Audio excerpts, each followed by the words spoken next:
Manusia adalah kembar masa, jendela kepada zaman silam, mengharung gelombang migrasi, merentasi 7,000 generasi sejak kemunculan Hawa.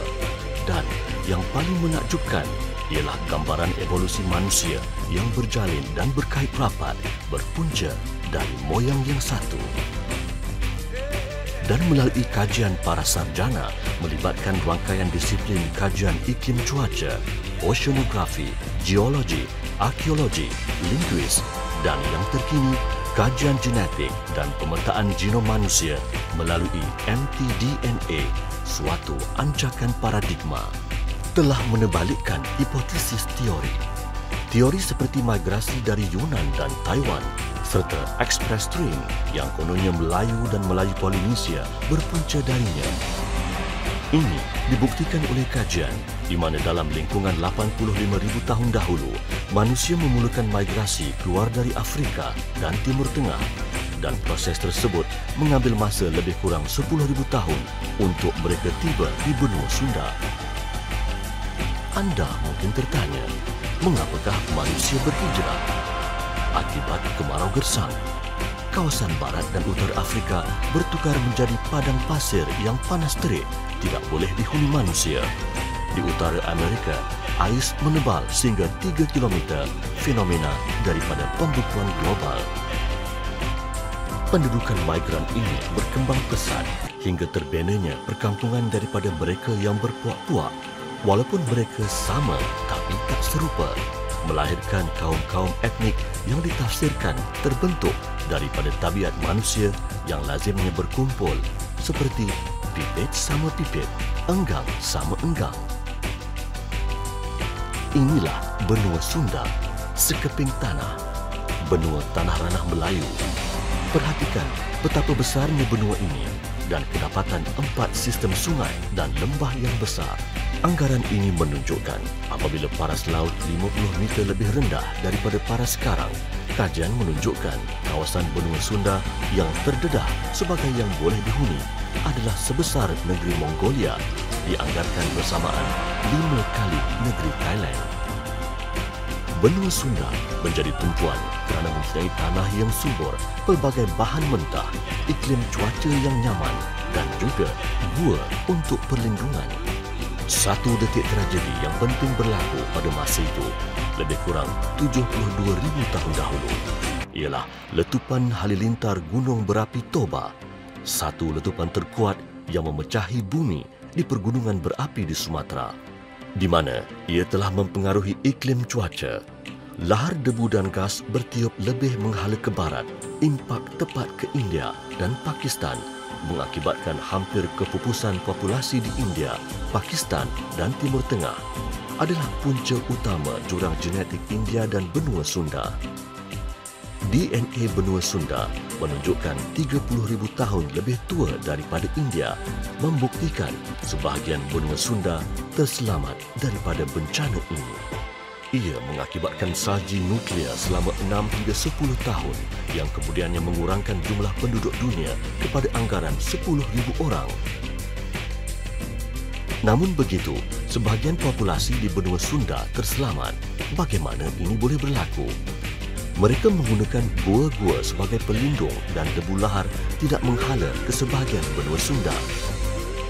Golongan inilah yang menjadi pemegang obor pencernaan manusia berintis ke era zaman moden. Terjadinya suku-suku kaum dan bangsa adalah petunjuk alam semula jadi yang diistilahkan konsep pipit sama pipit, enggang sama enggang.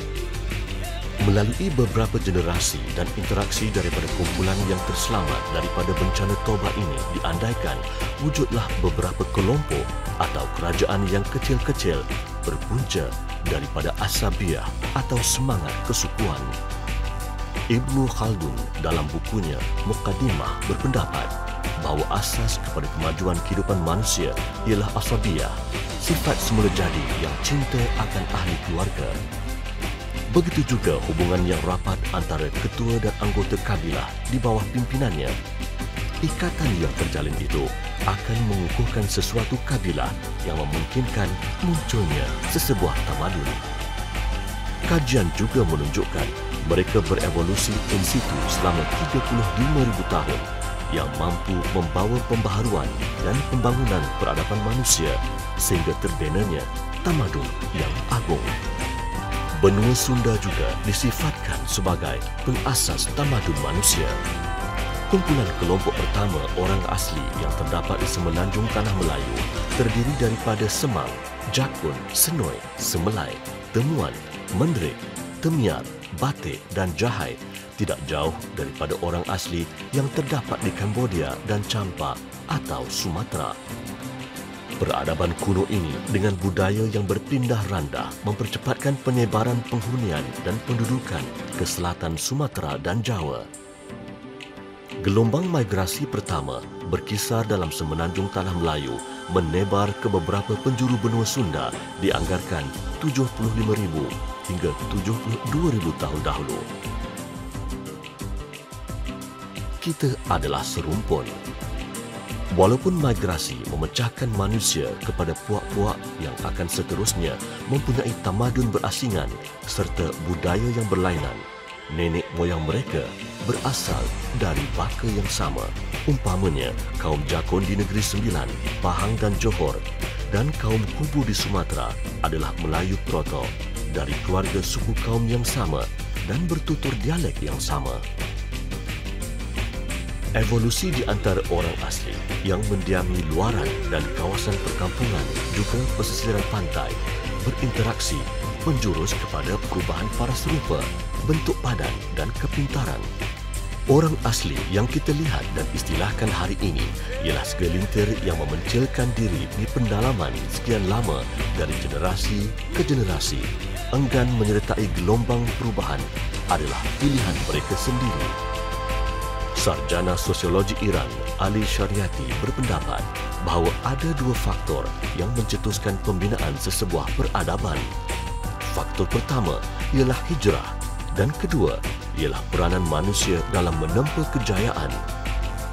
Daripada kajiannya terhadap 27 tamadun, Ali Syariati merumuskan bahawa tamadun lahir kerana penghijrahan manusia dari tempat asal ke tempat baru. Tamadun menurutnya tidak pernah lahir dan berkembang di kalangan masyarakat primitif yang tidak berpindah dari satu tempat ke tempat yang lain. Teori sebelumnya menghipotesiskan bahawasanya Melayu Proto adalah orang asli yang mengasingkan diri dan tidak menempuh zaman perubahan, manakala Melayu Deutero adalah daripada migrasi-migrasi susulan yang terkemudian daripada stok berasingan. Dan berpandukan kajian genom manusia, Melayu Deutero bukanlah daripada stok berasingan. Stok-stok etnik dalam benua Sunda adalah dari aliran genetik yang rapat. Tamadun Kedah Tua, Lembah Bujang, satu kawasan khazanah warisan negara kaya dengan tinggalan artifak yang wujud sejak ratusan ribu tahun dahulu. Penemuan monumen Sungai Batu yang berusia 1,900 tahun dipercayai tertua di Asia Tenggara mengatasi Angkor Wat dan Borobudur. Para sarjana juga mengesahkan Kedah sebagai pelabuhan entrepot dengan nama jolokan The Seats of All Facilities. Tempat ini juga menjalankan aktiviti industri besi dengan pembinaan relau dan tuire. Proses peleburan besi sudah pun berlaku di sini 8,000 tahun sebelum Cina.